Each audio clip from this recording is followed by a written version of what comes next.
we played our preseason in US, okay, with a new manager. Ipswich is back in the Premier League, and now we have a Uruguayan in our team. Last time this happened, we won the Premier League. This is what everything said about Soboslai. He always win a title every season. Maybe he will win two this season. But I didn't see any news or anything. Like all of a sudden. That's how Liverpool do. Do you think that this season will only focus on Premier League games and just let the Champions League games go away? Yeah, whatever happens. We'll focus on the Premier League only, and we'll try to win each of the matches. What do you think the approach should be? I'm not talking about players. I'm not talking about managers. I'm talking about the club level. There has to be some kind of priority set at the start of the season, right? This is our priority, and priority. It is tough to prioritize when there are 4 competitions going on. You guys were talking about Spence reckless. Welcome to Araújo world. You will see what is the true meaning of reckless, not what you see with Spence. You never know. Jins, you never know these kind of things. It is quite possible Araújo wins us the next league.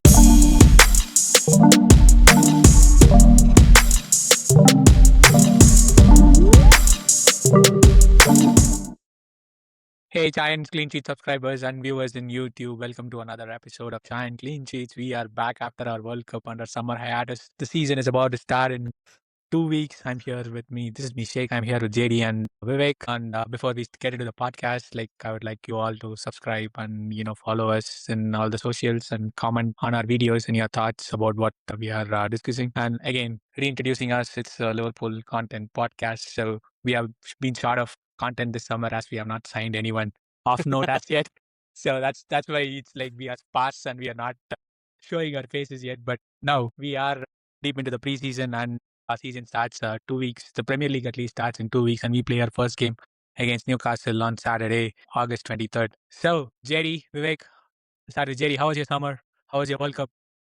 Summer is good. World Cup was nice. I guess all of us, we went to watch different games. So it was a very nice experience. I think all of us went to Kansas City actually, right? Yeah, we did. Coincidentally. Yeah. Yes. So that was good. I mean, the insane ticket prices aside, I think it was good to see Messi live in action. And actually more than the ticket prices, the real shock came from the concession stands. I feel privileged to drink a $20 beer. Yeah. And it was. Anyways, all those jokes apart, I think it was a good World Cup. I think Spain were the worthy champions, so I enjoyed it. I enjoyed the World Cup. But so more important, we in our podcast actually predicted Spain to be the winner. That you guys did. I was sad to miss out on that. But one thing is for sure, although the World Cup was going on, my eyes were on various Liverpool forums trying to see who are we signing, who is getting injured. Is anybody from squad getting injured? Thankfully, Van Dijk came out early. I don't know how much McAllister will be able to perform. But yeah, let's see. New season, new hopes. That's where we live, right? So yeah. Cool. Vivek, how was your World Cup? It was good, except for the final match. So I predicted as a hot take that Argentina will go far, if not win the whole thing. And I don't know what happened on that final day. Spain defeated France similar way. France was catching shadows like the whole game. And Argentina is not as good as France. We all knew that. And it was pretty apparent on that particular day that how far the gap is between Spain and Argentina. Yeah. And if it went to penalties, my only concern is if it went to penalties, I'm pretty much sure with Martinez in the goal, Argentina might had a chance, and that actually kind of shocks and concerns me because Argentina played so poorly on that day. They should not have had any chance to win. Vivek, playing poorly is an understatement. What happened that day? That Spain did not win in the regulation 90 minutes is the greatest win. Yeah, I think their first shot came in the extra time after 110 minutes. Yeah. So forget about it. So me and JD were watching the game together, and at 60 minutes, I was thinking why they don't just let Spain score. I cannot take this torture. It was torturing to watch it. Right. The good thing is that during the World Cup, I was kind of keeping tally of how the Liverpool players are doing, and it was kind of a shock as well how well they did. Each and every Liverpool player who went to the World Cup had loads of goals, assists. Some of the statistics might be a little bit bloated because how the World Cup was structured this year. Some of the lesser teams in each group to play against, so that you can stat pad, but still it is same for everyone, right? And except for Messi, Mbaye, and to some extent Jude Bellingham, which I was really wrong about. I was completely against That guy had an amazing World Cup. Yeah, That guy had an amazing World Cup. And even the last day when we did the podcast about England 11, and I was like really against Tuchel taking Jude Bellingham, but he proved me wrong. He was really good throughout the World Cup. Kane was, of course, we all expected him to do well. But apart from that, Liverpool players, specifically Van Dijk, Gakpo, Wirtz, McAllister. Wow. McAllister, I wanted to ask Jins and you, like, what do you guys think about this McAllister, the World Cup edition McAllister? No, the real McAllister showed up in the finals, so I'm okay. No, the thing is, in final, every Argentina player, they drop down like 10 floors. So it is, I would not blame all on McAllister. I don't know what was the mindset on that day, but McAllister throughout the World Cup Vivek, was I think World Cup is good, but I think what happened is Argentina, I mean, on a more serious note, Argentina is a team optimized to play around Messi. They are a team designed for that. So I thought, we are talking more about Argentina. Probably we'll talk about Argentina. By the way, no, but on a different note, I loved Cabo Verde or Cape Verde. Shit, I don't even know the country's name. But it is the same. Cabo Verde, Cape Verde is that's fine. Yeah. Okay, so let's get back to just one thing before. I mean, during the podcast when we were predicting, we severely overestimated Portugal, which I think we were all shocked. We said Portugal will play at least semi-final, if not the final. My goodness, they don't know how to play with Ronaldo in the team, and I don't know why Roberto Martinez keep on playing Ronaldo in every match. I mean, I understand he's a good player, but I don't think the team was set up to play with him like Argentina was set up to play with Messi. And Ronaldo is not Messi, to be honest. He's not like a playmaking player still. Messi can still walk and still make play. But Ronaldo is not that player. Ronaldo is a scorer, and the team should have been more accommodative of that. He's 41. He's a great player, a legend. But I think how Argentina accommodated Messi, I think it goes to the coach. So just to add. All right. Okay. So let's. That would be a good place to move on to our real content here, the Liverpool FC, our club. So this season, Iraola's first season is preseason. I did go to a preseason game, and I did watch Liverpool and Leeds play in Chicago, and I thought our first team, the first 11, played well the first half. The fast movement, the pressing. We could see basically the pressing and the vertical passing he brings in, and like we spoke about before, like how Iraola will line up our team. It was exactly that way, like how the pressing happened. And in just the first half against Leeds, Isak probably had more touches than he had the entire last season. So that much that was his involvement in that game. And Wirtz was pretty good, even though this was his first 45 minutes. And yeah, the other players were rusty, and it shows like it was a game of two halves, and then it showed like our squad depth and what was needed. So far, like we have signed two players, Jeremy Jacket and Victor Munoz. Our outgoings were obvious. The Salah left us, Rabo left us, and Konate has gone to Real Madrid for free. So we are in dire need of signing, especially wingers. We've been linked with Barcola and Mbaye as of now, and I'm a little bit concerned that we're not targeting any left-footed players to replace Salah. So I'm going to get your thoughts on what Hughes have done and how Iraola is being set up for the new season. Is he being backed enough, or is he being set up to fade? So Jerry, let me start with you. So what do you think of the signings we've made, and can you address the gaps we have in the squad and the job Hughes is doing, have done, and how we will look at this job he is doing or he has done in like 2 or 3 years time? And do you think Iraola has enough to start the season? I'll start with your middle question first. Gaps. We don't have gaps. We have craters. Yeah. We have craters. We don't have gaps. Gaps was 1 or 2 positions, and the reason is we don't have a squad depth. We don't. I mean, to my expectations from this season is we qualify for Champions League next season. That is my expectation for this season. I honestly don't have very high hopes, and I don't think in general we should keep. I mean, we always hope for the best, right? Like we win CL and Premier League and all those things. CL, there might be some reason because it's a knockout tournament format and all those things. But Premier League, I mean, at the end of the day, weight matters. Like how much weight you're carrying, a squad depth, those things matter. So it will be found out very quickly within 20 games. Now, as for coming to like Hughes and now recruitment and all those things, I don't know if Iraola has been set up for success or failure, and the reason for that is I am not very convinced like we know what our strategy is at this point of time. Maybe getting Iraola is a step in the direction like, okay, now we need to forge an identity, because we were identityless. I think all of us, we talked about that last season and everything. I think this might be like enforcing an identity on the team, and then we start filling out the puzzles. So I wouldn't really say like he's set up for failure or anything like that, because it doesn't seem to be the case. I mean, people are also figuring out where to put in the gaps, and I think based on our last season's spending, people are very, very skeptical to spend that much suddenly again and then find out things are not working, things are not gelling. So probably they will take it more slowly and find out hidden gems, like going back to our days of Fabinho, Salah, Mane, those kind of recruitments, than suddenly buying Diomande for, I don't know, 140, 150, whatever the asking rate is, and then finding out he doesn't really work with our system and everything. So I think that might be the reason to just wait and watch and build up a squad or a core slowly rather than. And we actually have a core if you think about it. So it's fitting in the pieces and the the side players and everything. So once again, to answer your question, I don't think Iraola is set up for either success or failure. It's just a wait and watch to see how the identity evolves and how the team adapts and everything. That's where I think we stand. Okay. So one thing, right, us appointing Iraola, the reason we appoint Iraola is because he brings up players. Nobody knew about Alex Scott. Nobody knew about Anton Semenyo before he became a star. Nobody knew about Milos Kerkez until he played for Iraola. So Iraola is the one who, made these players. We can say that. Even Dominic Solanke, before he moved to Spurs, he played for Iraola. Semenyo, before he moved to, Manchester City, he played under Iraola. Same with Dean Heisen, same with Alex Scott.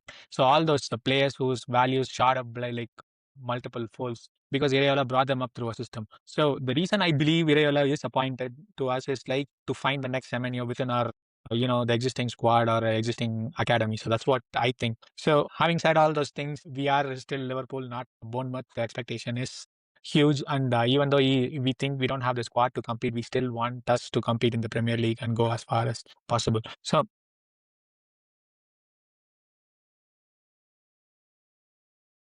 Salah, Robertson, and Konate, and let's assume we sign Barcola and Mbaye, right? I don't think Mbaye is ready for the first team, but Barcola is probably is one for the future. So if we sign them, and what do you think will they address the gaps left by Salah, Robo, and Konate? So, I mean, there is no question that there is a huge gap, like Jerry mentioned, right? There is a crater in our team. And I also 100% agree with Jerry. Like, I don't think the FSG upper management is ready to splash lots of money on players which we don't know if is going to fit the English Premier League as well as Iraola's system, right? I think that is the reason, even though Diomande, I think we did put in a bid, right? Like for 80 million or 86 million.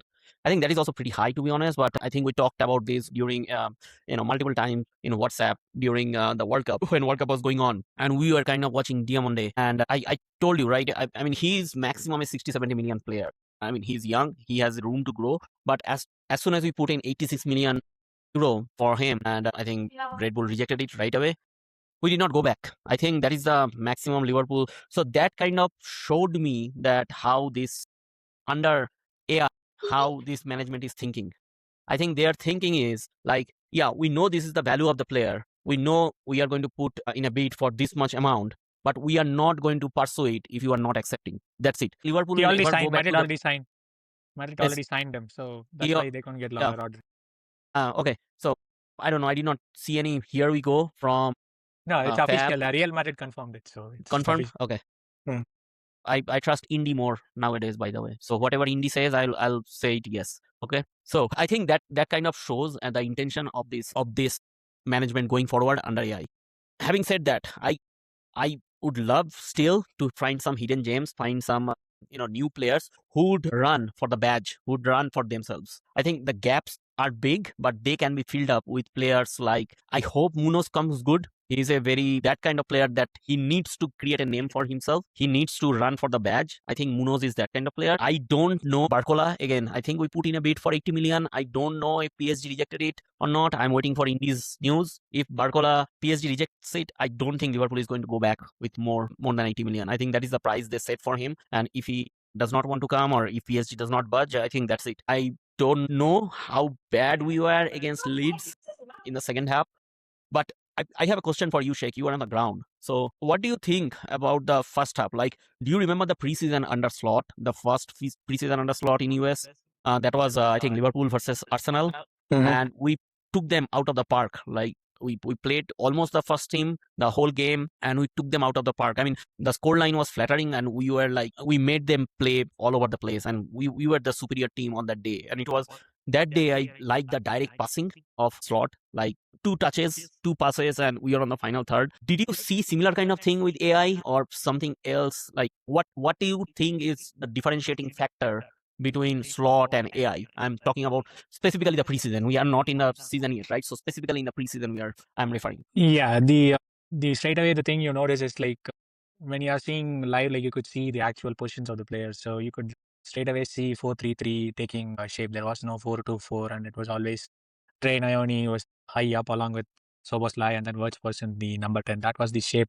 The first half, they made them. And every time the idea was to get the ball into Rio or Wirtz or even to Isak, right? So that was the first intent for everybody. So everybody were looking for Isak, Wirtz and Rio. So the build-up was very fast and the pressing was fast. Like it was expected of Iraola, right? It was the same shape which we discussed when Iraola took over, like compressing one side of the field, and then Isak actually did the same thing which Evanilson was doing for Bournemouth. So he was cutting off the passes and then pushing Leeds to one side, and then everybody pressed from there. And our first half we were excellent. I think they had just one shot the entire first half, the controlled and everything. So Sobo and Trey were excellent, and I'm hoping Iraola can do to Trey what he did for Alex Scott. So I think that's why we are not linked to any of the midfield players. I think we will not sign any midfielders. We expect the same midfield along with Trey. I only expect us to make a maximum of 3 signings, maybe Barcola and Mbaye and another right back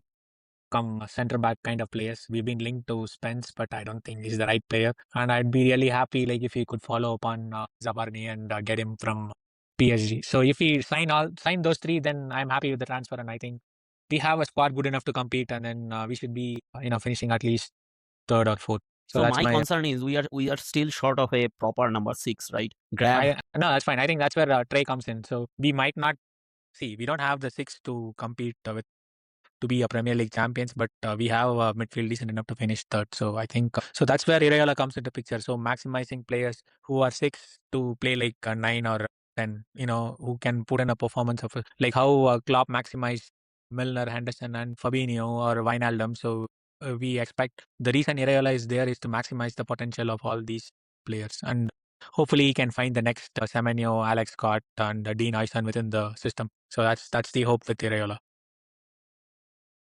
Yeah. One question I have still regarding same. So did you find, except Trey Nyoni we know, and he has been around for some time now. One thing I noticed that Rio played in the right. Yeah. In Against some of the Wrexham. games. Yeah. What do you think of that? That is my one question. And the second question actually to Jins preseason. So first question to Sheik, like did you find anyone else rather than Trey or Rio? Did you find anyone else during the preseason which can go to the next level? Yeah, so the centre back, but I don't think he's playing for us next season. The Ndoye was pretty good, but I don't think he has the experience to get the work permit, so I don't know what's going to happen there. And I think Ramsey was okay the first 2 games. I think he could, if he stays, like he could do a job as a backup right back. And yeah, and I think Kumas was pretty good against Wrexham and Sunderland. And I was hoping to see more of Jadon Dance, but he has a great potential, but he's kind of injury prone. So hopefully if he can overcome the injury, I think he'll be as good as Solanke was for Bournemouth. So I would say, yeah, if Ndoye can get a work permit, then yeah, he's the one to watch out other than Trey and Rio. I was hoping to see Josh Ab play in Chicago, but he didn't play that game. So was kind of disappointed.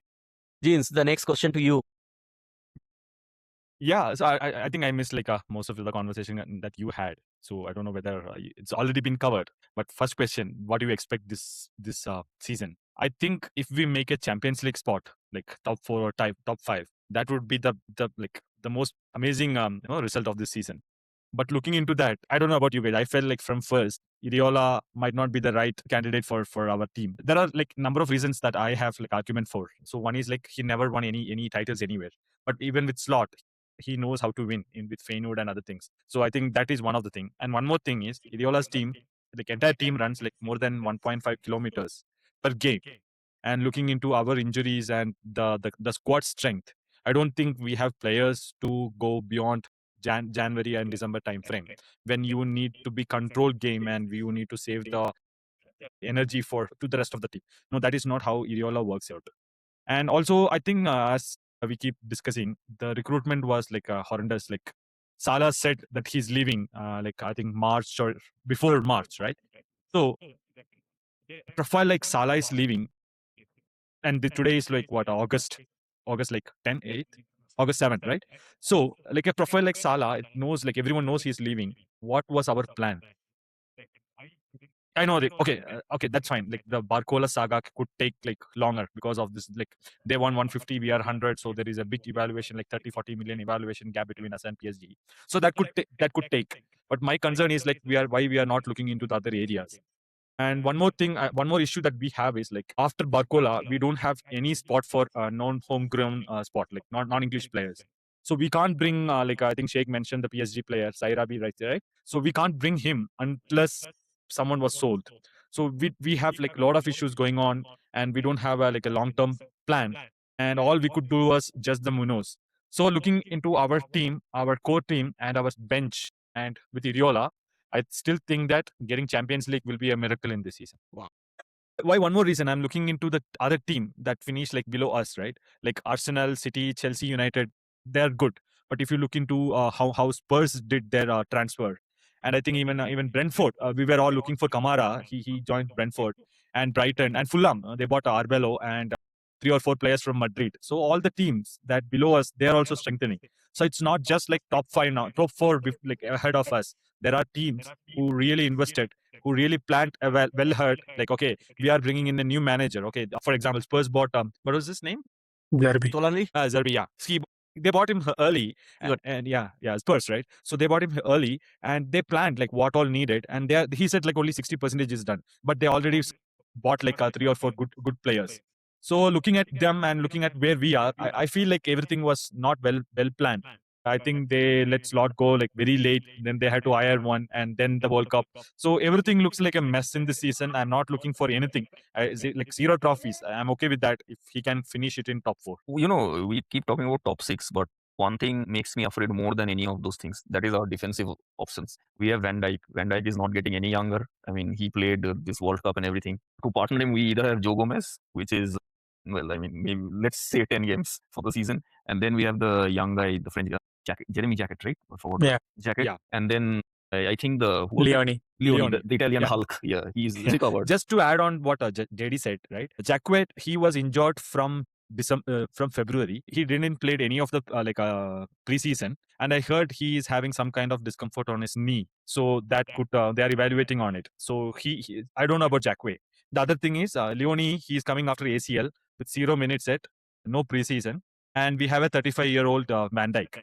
So who is going to start against Newcastle? I'm not sure. And also like the new kid, he does not have the permit to play in England. So he's never an option. The Austria, I think he's from Austria. He's really good, but he don't have the points to play in Premier League. So he cannot have the work permits. So that is like never an option. He whatever happens, he cannot. He needs to be loaned out.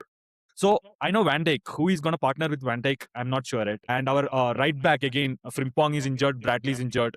And even if like Frimpong never convinced me any time, and I don't know when Bradley is gonna come. So we have like 3 to 4 position that needs to be filled, and I don't see like we are doing it. So yeah, sorry Jerry, go ahead. Sorry. No. I mean, I mean, before you joined, that was what I was saying to the guys over here. Like, my expectation is we go to CL. That's a fantastic achievement for us.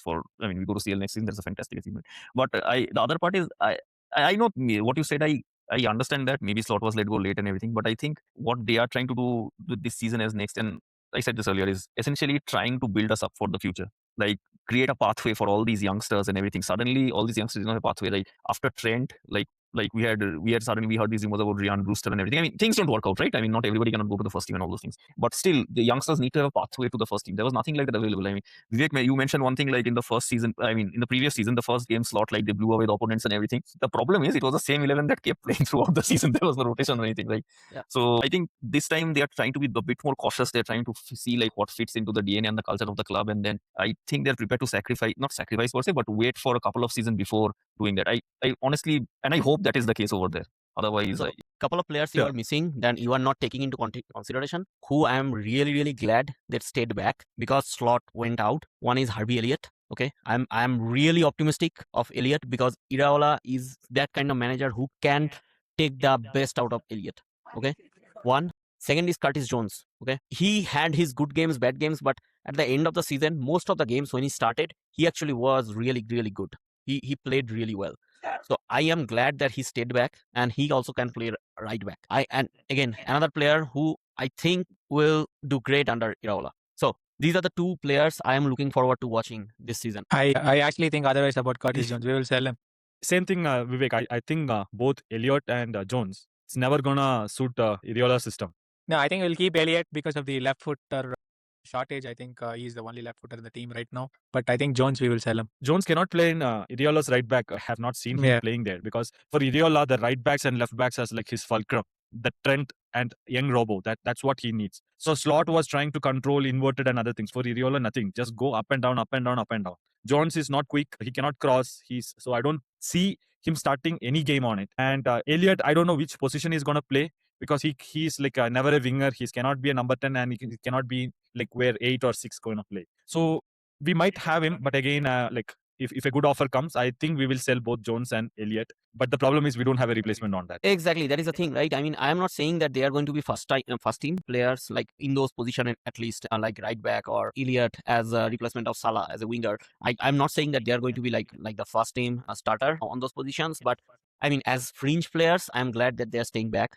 If we sell them, I hope we get good money and immediately, replace them because we don't have that kind of players, fringe players right now, except those two, to be honest. Right. I think Elliott will stay, but Jones, I think he wants to go to Inter Milan, so he will go. And I think we have a decent midfield combination of Sobo and Gravenberch and Nyoni and McAllister and Wirtz and I'm less worried about our midfield. I'm more worried about our defense. I'm not worried about our midfield. So yeah, I'm not worried at all. So let's focus on the main signing, our right wing position. Like at this point, we are ahead of the queue for Barcola. We might sign Mbaye for the future, and the other options available are like crazy, like Neto and Minte. And with knowing Hughes, like he either goes for elite potential or an elite player. So I think we can cross out Neto and Minte. So it's just going to be Barcola and Mbaye for us. And with 150 million, if we pay PSG, I think we'll get both of them, and that should be okay for us to start the season. I believe. The problem is I'm very not worried about midfield at all. Okay, we have decent enough midfield. I'm not very much worried about our front line as well. I mean, Wirtz second season, Isak second season. Gakpo is there still. He had a good World Cup. I'm pretty much sure we can do good, and Rio is coming up as well, right? Yeah. So I'm not worried about like our front line as well. My concern, just like Jins, is our defense. And Konate is gone. I did not like him that much even before he was going away. But at least he was a body, right? He was there along with Van Dijk. We don't have that anymore, right? I don't know who else is going to play in the defense. To be honest, maybe Tsimikas will be starting of the season. Actually, there are like Ndo might start at the center back, so that's what I've been hearing. But that's not good enough. But yeah, we will sign a center back, come right back. I don't know if people are saying Spence wants to come to Liverpool, but I don't agree with that. Jet Spence. So Spurs. Yeah, he's not better than like Bradley if he's coming back. And I mean, he's injury record is better. He's almost never injured. He's okay, but the thing is, like, he plays always in the recovery mode. He uses his pace to get back. Like, he loses out up front and tries to make a recovery. He's like the Aaron Van Bissaka kind of player. So yeah, he goes for hard tackles all the time. Yeah. But I mean, I mean, if we get him, I think it's fine. To be honest, we need bodies. I mean, we don't have. So the interviews I saw Iraola give to Anfield Rap, right? So he is always saying he's excited about working with Wirtz and Isak, and I think this will be the best two in the Premier League this season. The way Wirtz and Isak played together, it was very, it was exciting to watch. And Wirtz and Isak, the runs they make, they are on a different level to anybody on the pitch. And I think with Iraola's system, they would do well if they stay injury free. And that's my hope for the season. And so, did you watch the Sweden game? I know JD watched few of the games, and yeah, Isak was excellent. Yeah, Isak was like Isak has like excellent World Cup. Yep, and even before the World Cup, he was like playing like Harry Kane, right? Getting the ball deep in the midfield and then running and just creating or just taking a shot.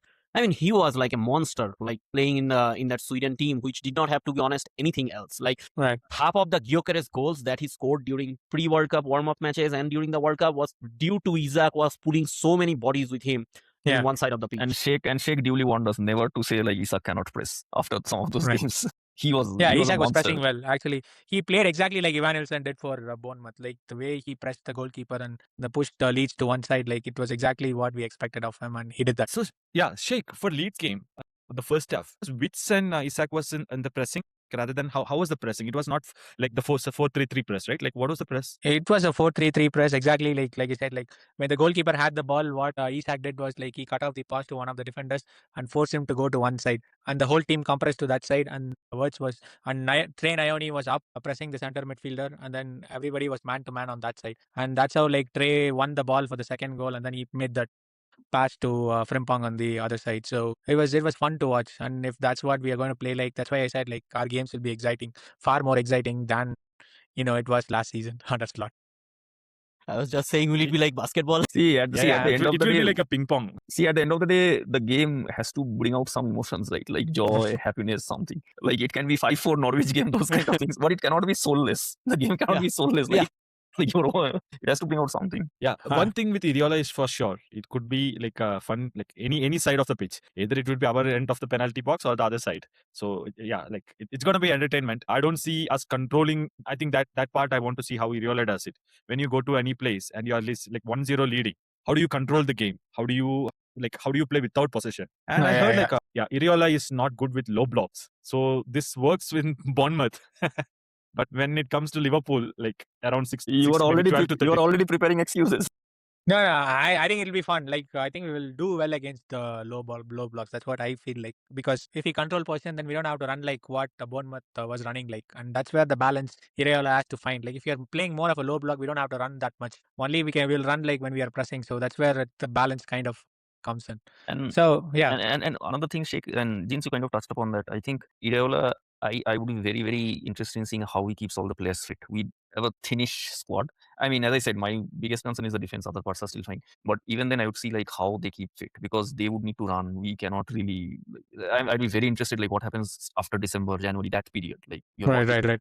I think Bournemouth has the most muscle injury last season. It's all like one time when they don't have any players, like starting 8 players were injured or something like that. So the only thing, JD, like as Sheikh said, against Bournemouth, none of the team goes low blocks. So it's like open. So that's where the aggression on like a counter pressing and like a high impressive football happens. But when it is Liverpool, and if teams sit back, then you don't need of that much of energy to go up and down. Yeah. So how Iraola like adapt to this thing from Bournemouth to Liverpool is like a different like a jump, and you cannot play what you did with Bournemouth. So that difference, how he adapt, is important. And one more thing, he never played a Champions League football and then the Premier League. Say you play like a Wednesday game away to Galatasaray, and Saturday morning if you have a kickoff against Everton, how he's gonna do it? Like he always know like 1 week, one game, like 1 week per game. So that for him it's fine, like 3 or 4 days of rest, and okay, then let's go for warm up. But on Wednesday and a Saturday morning, he never did that. So how his team adapts, and even with Klopp, we have seen this when we play like a away Champions League game, the next weekend game, it is always like the energy won't be that much because players need like a rest. So I have a question to JD related to that, right? Do you think with this current squad and how a new manager, preseason curtailed by World Cup, do you think that this season will only focus on Premier League games and just let the Champions League games go away? Like, yeah, whatever happens, we'll focus on the Premier League only and we'll try to win each of the matches. But what do you think the approach should be? I'm not talking about players, I'm not talking about managers, I'm talking about the club level. There has to be some kind of priority set at the start of the season, right? Like this is our priority. And priority, it is tough to prioritize when there are 4 competitions going on. Actually, it is easy this season, because if they keep a very high expectation, like we are going to compete technically all 4, cups and everything, it is not possible. I think the priority is very simple: qualify for Champions League next season. Make sure we are qualifying for Champions League next season, like in whatever shape or form that happens. Make sure we're qualifying. If that means like focusing, I mean, I think it is a disservice to mention like we'll focus only on Premier League. I don't think that's fair. I think we'll play the group stages fairly and everything, but beyond that, I don't know. We have the squad weight to carry like us deep. So yeah, Vivek, also the problem with that, Champions League brings the revenue. If you get knocked out in a group stage and if you're not making into last 32, then you're hit like a revenue base. I don't think FSG will be happy with it. The more advanced you go, the more games you play, that brings the revenue from the Champions League. So that also needs to be taken into consideration. And like just focusing on Premier League and making it top 4 does not guarantee that he can continue the next season. So he needs to be impressing the team. He needs to be impressing his management, honors. So it's going to be very, very challenging for Iraola. So are we saying that how Hughes is setting up this season? Edwards is gone, so I would just say Hughes for now, and FSG. How they're setting up this season is like a season to Iraola to fail and see how bad he can fail? I think so, because see, you're bringing like a manager like Iraola. I'm not expecting you to make 100 and 120 million players. Give him 30-40 players. Give him the count, and you cannot have Gomez as like a starting center back when he is injured for 32 games. So if you're bringing like a manager like Iraola who is like aggressive, who need the entire squad, right? That needs to be done. No more of 100 million signings, but get some signings, some players where at least like, okay, not like 100%, okay, he's the right technical wise 100%, but no, get me like a 60-70% of players where he can get and improve that particular player into like maybe 10% more. So I think this was not done. I think, yeah, they did not plan it properly. So my Wha- again, Vivek, then my one- next hang question on one comes second. into go ahead, Sheik. We need to let go of JD on this point. Yeah. So Yeah, I'll say one thing before I go. Never underestimate the chaos of a World Cup year. When most teams are getting their players late, teams are doing business late and signing it. Never Yeah. underestimate the power of that. What Yeah, chaos can do. Arsenal are one Declan Rice hamstring or a knee Yes, away from a yes. bad season. Yes. One Declan Rice injury, they are done. So For that, they got Bruno, right? Bruno Gomes. So He's injury So prone anyway. let's talk about that as well a little bit. Okay, Jerry, see you. So let's talk about that a little bit as well. Like, have you seen the new Premier League rules regarding corners, regarding goalkeepers? Yeah. So I don't think Arsenal can play the same game they played last season, okay, or the Yeah. season before. Like just hammering around goalkeeper and the defense area and just try They to now score a need to goal. score open play goals. Yeah, they have to score open play goals. I think that is the reason they went ahead and took Bruno Guimaraes. My question is, Arsenal won the league. It's fine for them to get one, but other teams as well, like Spurs, who finished 14-15 last season, barely survives relegation. I think 17th is 17th, yeah. Yeah, so they went ahead and got Sandro Tonali. Arsenal, even before winning in the mid of the season, they went ahead and got Eze. So it seems like it is pretty easy for other teams to get some players from Premier League challengers and Premier League contenders, pretenders, whatever you say. But other Premier League teams, while Liverpool is not getting that much of that homegrown, or when I say homegrown, it means born and brought up in Premier League, right? Like playing really well in Premier League. And why we are not getting that kind of players who are Premier League proven? I mean, any defender. I mean, get the defenders from Nottingham Forest like Murillo. Why not? I mean, we are seeing like Murillo is not young, but we are seeing Van Dijk, who is 35 and still like doing well. I'm not saying like really well, but he's okay, right? Why we can get Murillo, who is like 28, 29, something like that, 30, and get a couple of years out of him and then, splash something for the future to some young defenders, right?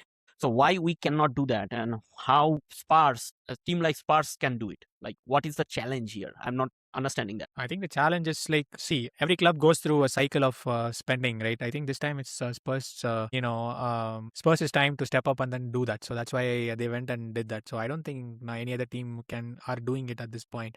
Probably City spent 116 for Anderson, but again, they're going to sell Rodri for 80 million, and then probably they might sign Boadi for 80 million, but they let go of a lot of high earners. It's the same thing with us. Like, even though if we have not sold any players, we have gotten rid of a lot of players, and our wage bill has been dropped massively this time with Salah, Rabo, and Konate. Do we have that number? Like, what is the reduction in our wage bill? Do we have that number? Last season we were around like 8th or something among the Premier Leagues. Now I think we'll go drop down below to 10th or 12th easily. I'm saying even with Salah, Rabo, we were around 8th. Now without them, I think we will be much lower in the table with the salaries and things like that. So the thing is like, again, does Zerbi signed a player from West Ham for 85 million pounds, the Matthias Fernandes, a relegated player, and he signed John Van Hecke, who has like 1 year remaining on his contract, for 53 million. So these are all crazy money. Like, what are they buying into here? I think they don't have any, they are not they're not elite players who are worth that much, and they don't have any elite potential as well. So when we went and bought Isak, who was the top scorer or second top scorer of the league at that time, for 120 million, spending 120 million on Isak was a little bit high, but it was still worth it because he's going to give you goals. Wirtz was one of the hottest properties in Europe, and we spent 110 million when compared to what Chelsea paid for Caicedo and Kate Anderson. City paid. It was like, it wasn't the same thing. So I'll also tell you one thing, right? Manchester United during the Alex Ferguson era, every year they will go and buy a top talent, right? Let's say, let's take the example of Roy Keane. So at that time, they bought Roy Keane, I think from Nottingham Forest. I don't know from where he came from, for 4 I think point. Sunderland or Southampton. Sunderland. I think Sunderland. No, he was a manager for Sunderland. He didn't play for Sunderland. So it was 4.5, I think 4 million pounds at that time. Inflation adjusted, he will be worth 102 million this year. So if you compare that price with Elliott Anderson, it is like pretty much the same. So if you want that quality, you have to pay for it. So it is the Okay. same thing, right? I was just looking at it. Ferguson spent like huge amount, and I think that time the record amount of money for Rio Ferdinand. He would Yeah, win like third- 150 million almost in today's market. in today's market, exactly. So inflation adjusted, it will be like huge. So if you want that quality, you have to pay for it. So in this time and world, every player is like more than 80 million if you want quality for a quality player. And what quality player are there in the Premier League? Murillo may be okay in a Nottingham Forest setup, but I don't think he will make that step up to any elite club. So that's a problem we have. Like we can invest, we can, like, let's say if you want to go and offer a contract to Murillo will be open to coming to Liverpool, but what's the point of doing all those things? Like he will be another dead weight in another 2 or 3 years. So that's yeah, not I understand that. But look at Chelsea, how they bought the French defender like Lacroix from Crystal Palace, right? Yeah, I mean he had I would not say he had a great World Cup. He was not great. He was bad. He was really bad, to be honest. I mean, and he did not get that much game time. I mean, he was like second, third choice center back in that setup, right? But he was really good in Crystal Palace. I mean, I would not say good, but he was okay for the Crystal Palace setup, right? How Crystal Palace used to set up. He was not the prime defender. He was the prime defender for Crystal Palace. He was like right. at best the second best defender. Yeah, but my question is, why could not we get Lacroix when Konate left us and we need a body to fill in, like for at least for some time? So my question is, yeah, I'm not talking about Murillo or Lacroix. My question is, why could not we get, or still there is time, like why can't we just go ahead and get someone from Premier League, which is, again, to mention Jins' point, not 100 million player, get Iraola like 25-30 million players. It comes down to the vision and the data things which Liverpool recruitment team puts in, right? Like especially if you look at Julian Ward, who is the student of Ian Graham, with all those things which they did during Klopp's tenure, which won them the league. They know they have a formula to buy players and how to win the league and things like that. So they want to stick to it. And I think, like I said in the book, Ian Graham said, like your success rate for a transfer is like 50% at best. 1 in 2 players might succeed. So sometimes he says like it is better to not buy anyone than to buy for the sake of buying. So that's the mindset of Liverpool's recruitment team. So they might as well ignore the noise and then focus on what they have rather than going and adding a dead weight to the team rather than adding not adding at all. While you were talking about transfers, I think Sky just broke the news, and it might be a couple of hours ago, that it is difficult to get Barcola. So they are thinking about Mbaye rather than Barcola. Yeah, I mean, like we'll see. I think what PSG was trying to do is not give away the price. I think they are trying to sign one of the Ajax player, and then there is another Akiloche they signed from Monaco. So they didn't want to raise the price, and they didn't want to let the news get out like Liverpool might sign Barcola. So probably that's why it is happening. I think if we are serious about it, we will reach a deal for Barcola. But yeah, we might sign Mbaye. Yeah, this is the same tune I think we are following, like this preseason. Like we have a price set up for a particular player. If we cannot get him for that price, we are not going to bid again. I think that is kind of a certain shift from last season. What do you think, Jins? Did you see the news from Fabrizio? He just broke the news saying that we are signing Ronald Araújo from Barcola. What? Barcelona? Yeah. Aroha? Yeah. That Uruguayan guy? Yeah. He's trash, man. My goodness. It's a loan deal. He's not good enough. Error prone. No, it's a loan deal. So it will be like I said, like he plays right back too. So that's why I think you would have. But why? Why him? But he's not a center back. I said like it will be a right back center back combination, right? So we'll see. He's not good enough. He's error prone. He will get red cards, rash challenges. Again, it's a loan deal. It's a loan deal. So you there you go. Like, there you have your body mode in the defense. So you guys said you wanted bodies. Like we got bodies. Now we have a body. I could have bought Lovren back. The body does not move. But we have a body. You should ask Barcelona players about him.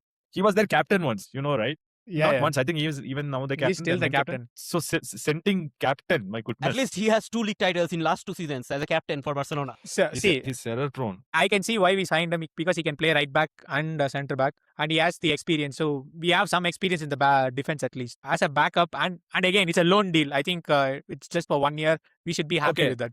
No, I think Jeremy Jacket injury is pretty serious then. Probably. If that was not the case, then if Jacket was all all good, I don't think we would. But this came out of nowhere. There was nothing. Okay, that's how Liverpool do. Araujo is like 27. Yeah. So not bad. And he's experienced too. And he's pretty experienced, yeah. No, the problem is the player itself. He's like, you will see him. He's like a Lovren guy. He will go to tackles. Maybe we need a Lovren. I don't know. Maybe we need a Lovren. But how does he work in? I see this as an emergency loan signing just for this season, just to so that in the next season we will sign somebody else. And I think it's a stopgap signing, so I'm okay with that. And I to be honest, I mean, what I've seen from Araujo, he's a very hot-headed guy. I hope Iraola can bring it down. Yeah. But one thing I can say that Araujo is very passionate. Like, yeah. He's a proper South American Uruguayan I think player. He will jail with Anfield crowd right away. Like you said, like Lovren, right? He will get a red card like a couple of times in the season, but I'm pretty much sure he will run for the badge and for himself, to be honest. So I think it's a good signing. I think I would say it's a good signing. But he was not that good last couple of seasons. It's never good. I think on El Clasico he got a red card and Gundogan just went and asked him, what were you doing? I think he got a red card against PSG too in one of the Champions League. Yeah. Thing is that I am feeling very, very optimistic for the season now. So 3 things now matched, right? One is... So to be honest, like he's better than Murillo. So come on. Yeah, he's better than Murillo. So 3 things match right now, Jins. One is we played our preseason in US, okay, with a new manager. Ipswich is back in the Premier League. And now we have a Uruguayan in our team. Last time this happened, we won the Premier League.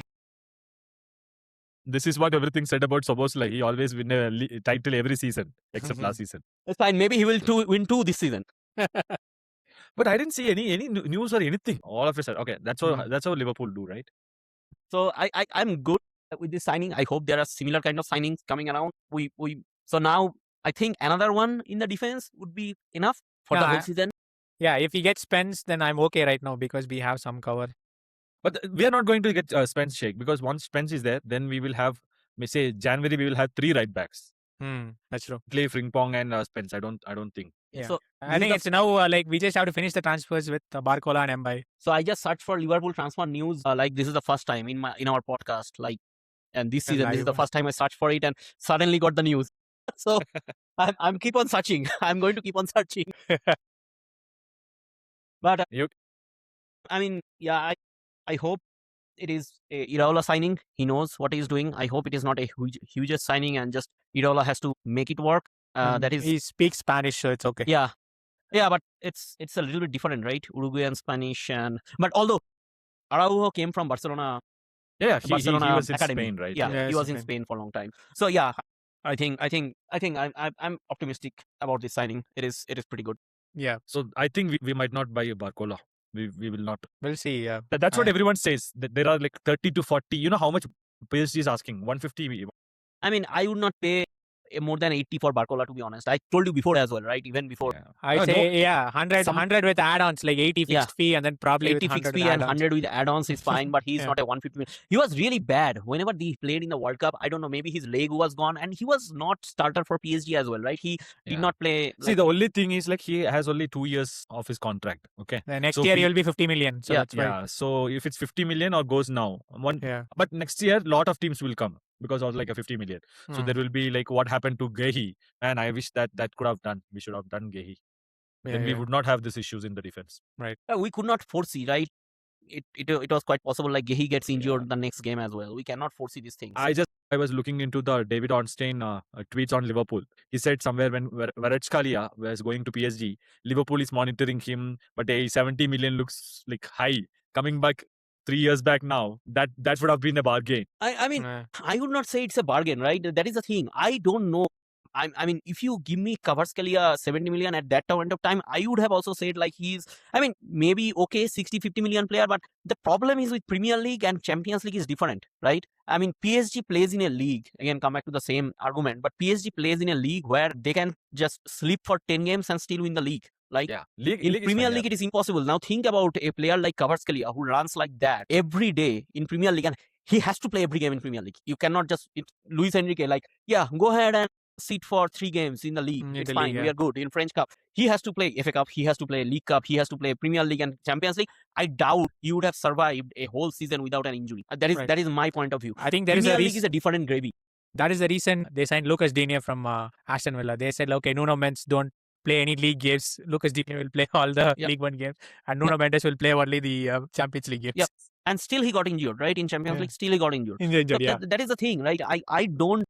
I mean, yeah, Kvaratskhelia is really doing great, and same with Barcola, right? I am very skeptical how good he will manage in Premier League because we have seen this again and again. And I think It there is is not this new. history with all these French players and injuries, right? Like Ousmane Dembele is always injury prone. I Yeah. think right now, And he's doing great in. so yeah, but he's always injured. He just plays the Champions League.